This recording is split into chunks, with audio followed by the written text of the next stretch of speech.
Hello, and welcome to our QuickBooks tutorials brought to you by Better Biz Info, a profit-first professional firm. Today I'll be teaching you about bank feed coding in QuickBooks Online. As background foundation, when you get set up in QuickBooks, you connect your bank accounts into QuickBooks so that all your transactions can be seen and organized within the system. When transactions occur, QuickBooks downloads the record of them from your bank into its bank feed for you to categorize. So, bank feed coding is when you go into that bank feed and put all the transactions into the correct categories so that you can create accurate and helpful financial reports and information. In this video, I will be teaching you the 3 strategies you can use to correctly code your transactions to create the most accurate reports. Alright, let's get started. So the first thing that you're going to do is open up your QuickBooks and go to the company that you're working on. When you open your company, you'll see this overview page. It'll look something like this, and you'll go over to this gray menu and click Banking. Once the banking page opens, go ahead and click Update, so that this says updated moments ago and it's brought in the most recent transactions into this bank feed. So this is what your bank feed looks like. When you want to categorize a transaction, you click to open it, and you see 2 things. The first thing is the vendor or customer, and the second thing is the category. So the vendor or customer is the company or person that the transaction is associated with, and the category was what that transaction was used for. So these are the 2 things that you need to figure out. Our first strategy is seeing if the vendor has already been created in your company. There are 2 ways to figure out if the vendor or customer has already been added into the system. The first is to type them in directly into this search bar and see if something comes up. So it pulls up Hicks Hardware, which means that this vendor has already been added into the system. But if you're still not sure what Hicks Hardware should be added to, you can find them in the vendor page on QuickBooks. The way that you would do that is by opening another tab,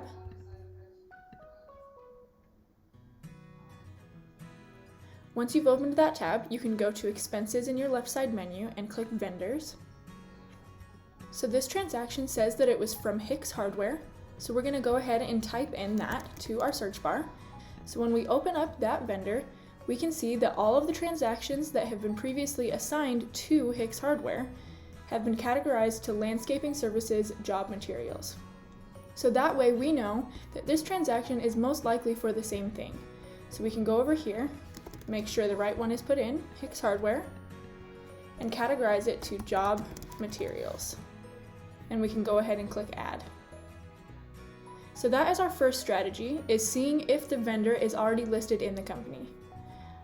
So our second strategy comes into play if the vendor has not already been created in the system. So if we open up a transaction and see that this company hasn't already been added in our vendor page when we try to search them, we can find them a different way.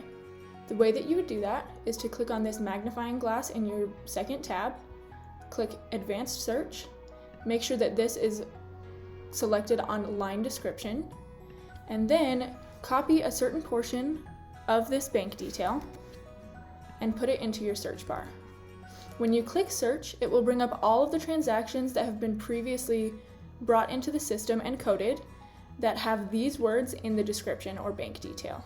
So we can go ahead and click on both of these and see what this was previously categorized to. So it's the same description as over here, like you can see, and it was previously categorized to supplies. So let's look at the other one and see if it's the same thing. So it's a similar description, looks like it's the same company, A1 Rental, and it was also categorized to supplies. So the way that we would do this is then go over here and type in A1 Rental and then add it as a vendor so that we can, in the future, more easily find what this transaction would go to. Make sure that it says vendor, type in the correct name, correct spelling, click Save, and then it is added as a vendor, and make sure that it says supplies. Then we go ahead and click Add. So that's your second strategy.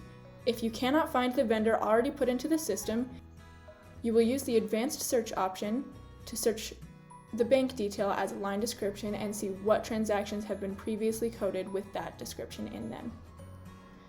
Our third strategy comes into play when we can't find a vendor in the system and when we search through here, it doesn't pull anything up. So if after clicking into this transaction, you don't find any vendors already in the system for Chin's Gas and Oil, and you don't find them in your advanced search. So if we copy a portion of this and put it into our advanced search and click search, it doesn't bring anything up, which means we haven't had any previous transactions that have this line description in them. So our third strategy would be to look this company up on Google or whatever your search engine is and see if we can figure out what kind of company they are. So I would copy and paste this. Obviously this is a gas and oil company, so I'm thinking that this is probably just them getting fuel. So if after Googling it I can fully determine that, then I can go ahead and add them as a customer or as a vendor.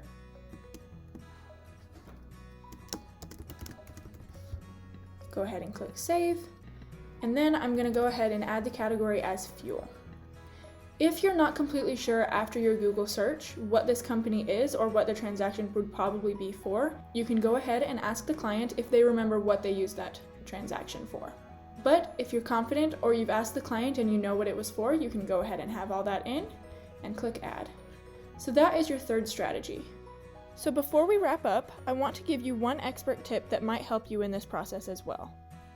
You'll notice that some of these transactions underneath category or match show the text as green and some show it as black. When the text shows up as green, this is QuickBooks remembering that you have previously coded a transaction like this to supplies before. And so it is putting that category in already to help you out in remembering what you've already done. When it's black, QuickBooks is making a guess because you haven't previously coded a transaction like that before. So when the text is black, QuickBooks is making a guess as to what category it thinks it's in. Because the text is green in this one, and we know that we've previously coded A1 rental to supplies before, we can go ahead and add that straight into the bank register without having to look it up. You'll also notice that several of these transactions show the word match instead of the word add, and have one record found or two records found underneath the category or match. Matching transactions is a little bit of a different process that requires a different kind of training, but if you would like to learn how to do that, go ahead and click on the video attached above to learn how to do matches. So those are the 3 ways that you can go about your bank feed coding. The first one is checking the vendor page to see if they've already been added as a vendor. The second one is doing the advanced search function.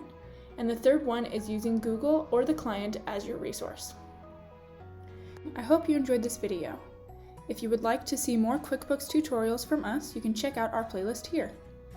Or if you would like to see what we can do for you and your business, you can schedule a free consultation with us. We'll see you next time.